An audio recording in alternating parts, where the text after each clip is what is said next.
जैसा कि last episode में हमने देखा कि जियान और ice emperor Milton auction house के अंदर थे और वो वहाँ से जा ही रहे थे कि तभी सेविका आकर उन्हें ये बताती है कि नयन रैन याफी से मिलना चाहती है। अब जियान और आइस एम्परर एक जगह छुपकर नयन रैन की बातें सुनते हैं। नयन रैन याफी को अपने दादाजी की कंडीशन के बारे में बताती है और कहती है कि मेरे दादाजी पिछले 3 सालों से पॉइजनस से पीड़ित हैं और दुनिया भर के एल्केमिस्ट को मैंने उन्हें दिखा लिया लेकिन वो सही नहीं हुए। लेकिन मैंने अपने टीचर के कहने पर उन्हें पिल किंग गुहे को दिखाया तो उन्होंने पिल्स दे दी और उनकी पिल काम तो करी, लेकिन उसके ठीक होने के लिए अंदर से उस जहर को बाहर निकालना था और ऐसा सिर्फ वही कर सकता है जो एल्केमिस्ट तो हो लेकिन उसके पास हेवनली फ्लेम्स भी होनी चाहिए। अब ऐसा आदमी जो एल्केमिस्ट भी हो और हेवनली फ्लेम्स को भी अपने पास रखता हो, ऐसा एल्केमिस्ट तो मिलना बहुत मुश्किल है। इसीलिए अब नयन रैन याफी के पास आई है क्योंकि याफी कई सारे एल्केमिस्ट को जानती है और उसके कनेक्शन में कोई तो ऐसा एल्केमिस्ट होगा ही जो इन दोनों चीजों को जानता हो। नयन रैन उससे ये भी कहती है कि अगर तुमने मेरे दादाजी को ठीक करने में मेरी मदद कर दी तो मैं तुम्हें कई सारे रिवॉर्ड दूंगी और फिर उन रिवॉर्ड्स की लिस्ट भी देती है।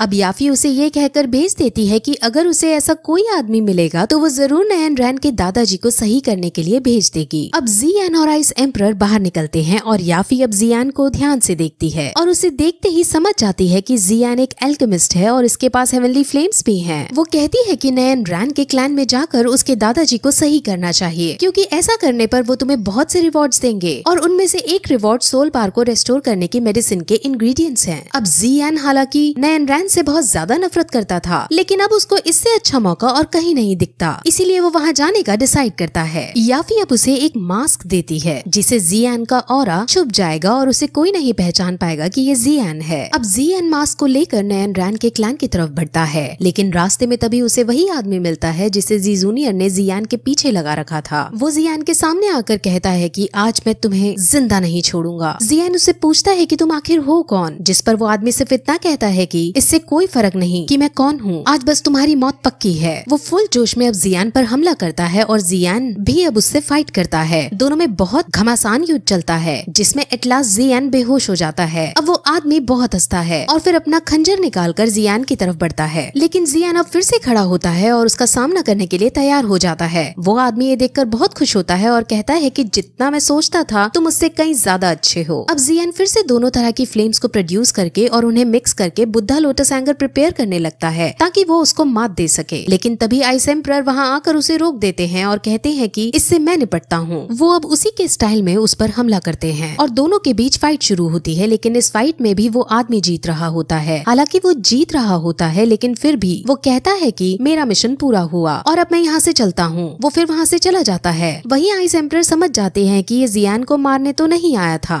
वहीं अब जियान अपने मास्क को पहनता है और आइस एम्परर से अलविदा लेकर यू लैंड सेक्ट के अंदर जाता है। वहीं आइस एम्परर वापस मिल्टर ऑक्शन में लौट आते हैं जहाँ मिल्टर ऑक्शन हाउस के चेयरमैन आते हैं। वो चेयरमैन आइस एम्परर के काफी पुराने दोस्त थे और जब उन्हें ये पता चलता है कि एल्डर ली ने याफी के साथ और आइस एम्परर के साथ बदतमीजी की है तो वो उसे इंचार्ज की पोजीशन से हटा देते हैं और उसे एक छोटी सी पोजीशन देकर भगा देते हैं। अब उस मिल्टर ऑक्शन हाउस का इंचार्ज याफी को बना दिया जाता है जिससे याफी बहुत खुश होती है। वहीं जियान लैंड सेक्ट के अंदर जाता है जहाँ कई सारे एल्केमिस्ट मौजूद थे। जियान अब उनके साथ बैठता है। अब नयन रैन के पापा वहाँ आते हैं और उन सभी एल्केमिस्ट को ये बताते हैं कि मेरे पिताजी को किंग पिल गुहे भी सही नहीं कर पाए, क्या कोई और है जो मेरे पिताजी को सही कर पाएगा। अब वहाँ कोई भी अपना हाथ खड़ा नहीं करता क्योंकि बड़े बड़े दिग्गज उनको ठीक नहीं कर पाए हैं। लेकिन तभी जियान अपना हाथ खड़ा करके कहता है कि मैं ट्राई करके देखना चाहता हूँ, जिस पर बाकी एल्केमिस्ट अब उसको बच्चा समझ उसका मजाक उड़ाने लगते हैं और कहते हैं कि रैंक 5 के एल्केमिस्ट तो खाली हाथ वापस लौट आए और तुम सेकंड रैंक के होके उन्हें ठीक कर पाओगे। अब नयन रैन के पिता को भी इस बच्चे पर शक होने लगता है लेकिन जियान भी अपना सिग्मा मेल है और वो टोट मारते हुए कहता है कि किंग पिल गुहे पर भी आपने क्या ऐसा ही शक किया था। अब उन दोनों में थोड़ी बहस सी होने लगती है लेकिन तभी वहाँ नयन रैन आती है और वो अपने डैड को शांत कराकर जियान से माफी मांगती है और कहती है कि मेरे पिता आप पर शक नहीं कर रहे हैं, आप प्लीज इसे पर्सनली ना ले। लेकिन अब भी उसके डैड उस पर शक ही कर रहे होते हैं, इसलिए जियान अब तुरंत अपने हाथ से हेवनली फ्लेम प्रोड्यूस करता है। अब सब बहुत शॉक होते हैं क्योंकि नयन रैन को यही तो चाहिए था। था। अब जियान रैंक 2 का एल्केमिस्ट भी है और उसके पास हेवनली फ्लेम भी है। और ये देखकर नयन रैन के पिता अपने बिहेवियर के लिए माफी मांगते हैं और तुरंत उसे अपने पिताजी के पास ले जाते हैं। वहाँ जियान उनकी कंडीशन देखता है और कहता है कि पॉइजन बहुत टाइम से इनके शरीर में है, जिस वजह से अब इनको बचा पाना मुश्किल है। अगर मैंने इनका ट्रीटमेंट किया या तो ये बच जाएंगे या ये तुरंत मर जाएंगे। अब आपके ऊपर है कि आपको इन्हें पॉइजन से मारना है या फिर ट्रीटमेंट करके देखना है। अब ऑब्वियसली वो उसे ट्रीटमेंट करने को कहते हैं, जिस पर जियान ये कहकर कि आप बुरी से बुरी कंडीशन के लिए तैयार हो जाओ क्योंकि अब कुछ भी हो सकता है। जियान अब उनका ट्रीटमेंट शुरू करता है, जहाँ वो हेवनली फ्लेम प्रोड्यूस करके उनके शरीर के अंदर के पॉइजन को बाहर निकालने की कोशिश करता है। नयन रैन और उसके पिताजी उसकी इस स्किल और तरीके को देखकर उससे बहुत इम्प्रेस होते हैं। अब जब नयन रैन के पिता नयन रैन को जियान को घूरता हुआ देखते हैं तो वो उससे पूछते हैं कि क्या ये तुम्हें पसंद है, जिस पर नयन रैन हंसकर मना कर देती है। वहीं उसको इस ट्रीटमेंट करने में बहुत मेहनत लगती है क्योंकि पॉइजन बहुत सालों से उनके अंदर है, लेकिन एट लास्ट वो थोड़ा सा पॉइजन बाहर निकालकर उनको होश में ले आता है। वो ये नोटिस करता है कि पॉइजन उसकी फ्लेम के साथ घुलकर खुद के अंदर भी आ गया है, यानी अब जियान की फ्लेम पॉइजन फ्लेम भी प्रोड्यूस कर पा रही है।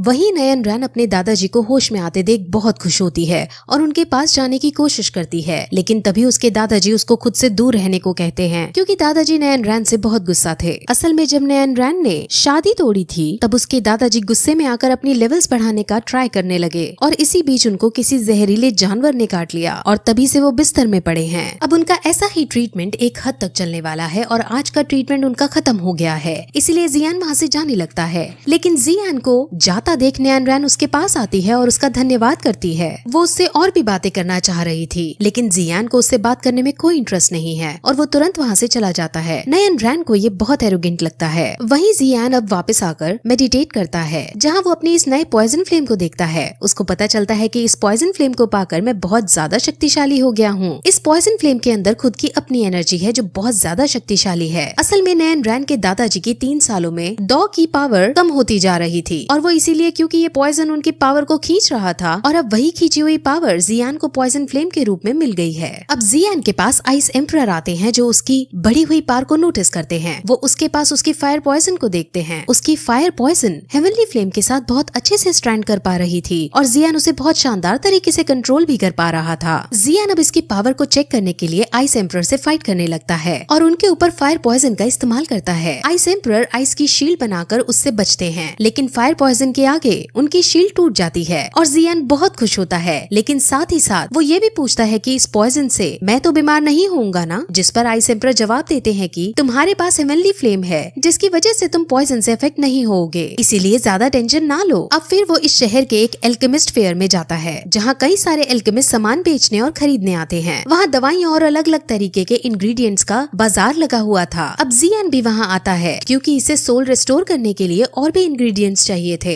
अब इस मेले में उसे ब्लैक रॉक सिटी की लिनफी नाम की लड़की भी मिलती है। ये लड़की जियान को पसंद करने लगी थी और ये हमेशा जियान पर लाइन मारती रहती थी। ये अब जियान को ज्वाइन करती है और उससे फ्लर्ट करके उसे पकाती रहती है। वो उसे 1 साल बाद मिली थी, जिस वजह से वो अब जियान के साथ पहले से भी ज्यादा बातें बनाने लगी थी। जियान उससे तंग आ जाता है और उससे पीछा छुड़ाने के लिए वहाँ से भागकर एक दुकान में चला जाता है, लेकिन वहाँ भी लिनफी जियान का पीछा करते हुए आ जाती है और उससे ये पूछकर तंग करने लगती है कि तुम मुझे वहाँ छोड़कर भाग क्यों आए। लिनफी कहती है कि मैं तुम्हारी शॉपिंग करने में मदद कर सकती हूँ, जिस पर जियान खुश होते हुए उससे पूछता है कि तुम्हें सोल रिस्टोर करने वाले इंग्रेडिएंट्स के बारे में कुछ पता है क्या, जिस पर लिनफी मना कर देती है और जियान समझ जाता है कि लिनफी किसी काम की नहीं। अब जियान उस शॉप से एक इंग्रेडिएंट खरीदने लगता है, लेकिन वो शॉपकीपर उसे बहुत ज्यादा दाम बढ़ाकर माल दे रहा था, जिस पर लिनफी उस शॉपकीपर की चीटिंग पकड़ लेती है और जियान अब उस शॉपकीपर से सामान नहीं खरीदता। वहीं अब हमें ब्लैक रॉक सिटी की ही नाम की लड़की दिखाते हैं जो एक शॉप से पीच ब्लॉसम फायर खरीदती है और उसके बदले में वो उसे एक खास मेडिसिन की रेसिपी देती है, लेकिन अब उस रेसिपी को लेने के बाद वो शॉपकीपर फ्रॉड कर जाता है। वो उस रेसिपी को देख लेता है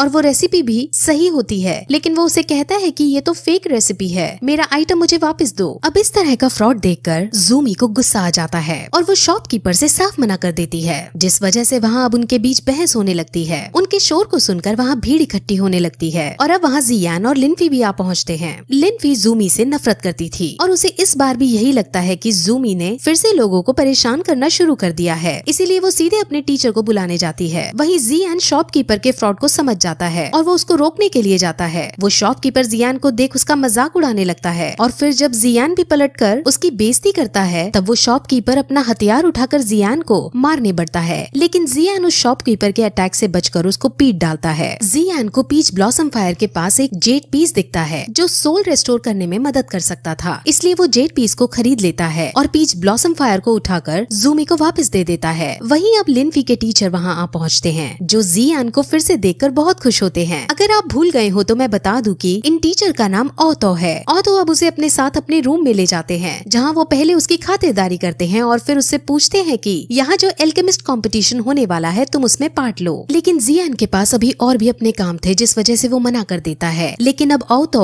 उसे ये बताते हैं कि इस कंपटीशन में जीतने वाले को कई सारे इनाम दिए जाएंगे और उनमें से एक इनाम सोल रेस्टोर करने का इंग्रेडिएंट भी होगा। अब जैसे ही जियान ये सुनता है वैसे ही उसके आसपास का समय रुक जाता है। जियान को छोड़कर बाकी सब फ्रीज हो जाते हैं और जियान को समझ नहीं आता कि ये क्या हुआ। लेकिन तभी उसके अंदर से क्वीन मेडुसा बाहर निकल कर आती है और उसे कहती है कि इस कंपटीशन में जीतने वाले को स्पिरिट मेल्टिंग पिल मिलेगी, इसीलिए तुम इसमें भाग जरूर लेना। और अगर तुमने स्पिरिट मेल्टिंग पिल जीतकर मुझे दे दी तो मैं तुम्हें जान से नहीं मारूंगी। अब जियान उसे कहता है कि ठीक है मैं दे दूंगा, लेकिन हर बार जान से मारने की बात करना जरूरी नहीं है। अब क्वीन मेडुसा फिर से उसके शरीर के अंदर चली जाती है और टाइम फिर से चलने लगता है। अब जियान ब्लैक रॉक सिटी की तरफ से इस कंपटीशन में भाग लेने को रेडी हो जाता है, लेकिन जियान अपनी एक शर्त रखता है जिसके अकॉर्डिंग वो अपना नाम पब्लिकली नहीं करेगा, जिस पर ओतो मान जाते हैं और ओतो और उनके साथी अब जियान के पार्टिसिपेट करने वाली बात को सुनकर बहुत खुश होते हैं। अब 3 दिन बाद जियान का मैच शुरू होने वाला था, इसीलिए अब वो पहले नेक्स्ट ट्रीटमेंट के लिए यूननैन सेक्ट के अंदर जाता है और ग्रैंडपा का ट्रीटमेंट करने लगता है। वहीं नयन रैन से मिलने गुहे का एक डिसाइपल जिसका नाम मास्टर ली है वो आता है। मास्टर ली ग्रैंडपा के लिए कुछ दवाई लाया था। मास्टर ली बहुत ज्यादा हैंडसम था और लड़कियां उस पर बहुत मरती थी। नयन रैन मास्टर ली से मिलती है और मास्टर ली उसे गुहे की दी हुई दवाई देता है और शोक प्रतीत करते हुए कहता है कि मेरे मास्टर गुहे तगी डेजर्ट के अंदर हेवनली फ्लेम्स की तलाश में गए थे, लेकिन वहाँ उन्हें वो नहीं मिल पाया था, जिस वजह से अब वो बिना हेवनली फ्लेम्स के ग्रैंडपा का ट्रीटमेंट नहीं कर पा रहे हैं। लेकिन नयन रैन उसे अपने ग्रैंडपा की कंडीशन के बारे में बताती है कि अब उनकी कंडीशन बेटर हो रही है। एक एल्केमिस्ट जो नई उम्र के हैं उसके पास हेवनली फ्लेम्स भी हैं और वो मेरे ग्रैंडपा का ट्रीटमेंट कर रहा है। मिस्टर ली को अब उस नए उम्र के एल्केमिस्ट के बारे में जानने की लालसा होती है और वो नयन रैन से उससे मिलने को कहते हैं,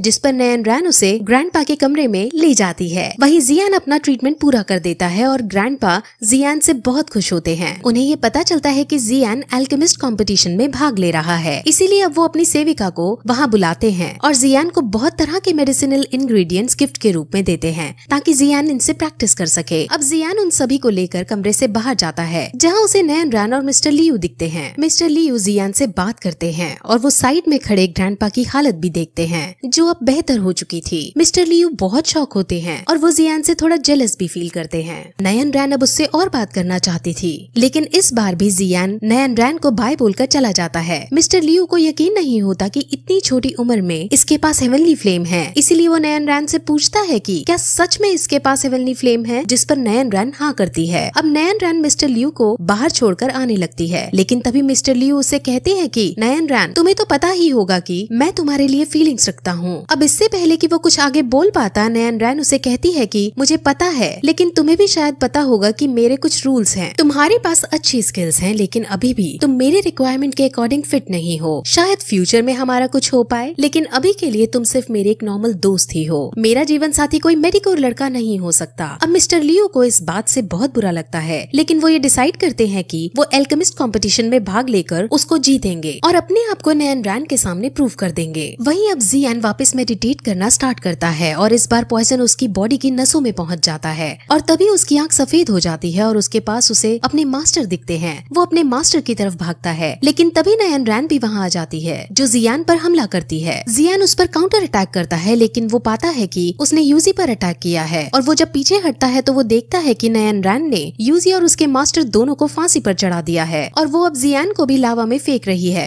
वो बहुत डर जाता है, लेकिन तभी उसके मास्टर उसे नींद से जगा देते हैं, जिससे उसे पता चलता है कि वो सिर्फ एक सपना देख रहा था। असल में जितनी बार वो ग्रैंडपा का इलाज करता है उतनी बार उसके शरीर का पॉइजन थिक होता जाता है। वहीं अब जियान एल्केमिस्ट कंपटीशन के अंदर जाता है, जहां और भी कई सारे पार्टिसिपेंट्स आ रहे थे। वहां अब उस शहर की राजकुमारी जिसका नाम यूनियर है वो भी आती है। यूनियर भी छोटी हाइट की है और बहुत शरारती टाइप की लड़की है। उसको सब पर अपना अधिकार जमाने में मजा आता था और वो हमेशा कोई न कोई दिक्कत खड़ी कर देती थी। वहीं अब जियान के सामने राजकुमारी यूनियर और मिस्टर लियू आते हैं। मिस्टर लियू जियान को राजकुमारी के बारे में बताते हैं कि इनको एल्केमिस्ट में रैंक 3 का पद हासिल है, और फिर राजकुमारी को जियान के बारे में बताते हैं कि इसके पास हेवनली फ्लेम्स भी हैं। राजकुमारी का मन उनको देखने का करता है, लेकिन जियान उसको हेवनली फ्लेम्स नहीं दिखाता और उनसे कहता है कि हेवनली फ्लेम शो ऑफ करने के लिए नहीं होती। अब राजकुमारी का ईगो इस बात से हर्ट हो जाता है और वो उसकी शक्तियों के बारे में पूछती है कि आखिर तुम्हारे पास ऐसा है क्या जो तुम मुझे मना कर रहे हो। जियान कुछ नहीं बोलता, जिस पर राजकुमारी को अब और गुस्सा आ जाता है और अब वो फायर बॉल्स क्रिएट करके जियान की तरफ फेंकने लगती है। जियान अपनी नॉर्मल फायर से उसके अटैक को डिफेंस करता है और बहुत कोशिश करने के बाद भी राजकुमारी जियान को नहीं हरा पाती। अब राजकुमारी को बहुत गुस्सा आता है और अब वो एक बड़ा सा फायर बॉल बनाती है और वो फायर बॉल खुद उन पर ही संभल नहीं पा रहा होता। लेकिन तभी वहाँ राजकुमारी के मास्टर, जिनका नाम प्रेसिडेंट फामा है, वो आ जाते हैं और वो उसके फायर बॉल को नष्ट करके उसे शरारत ना करने को कहते हैं। वहीं उनके साथ पिलकिंग गुहे भी थे, जो अब जियान को देखते हैं।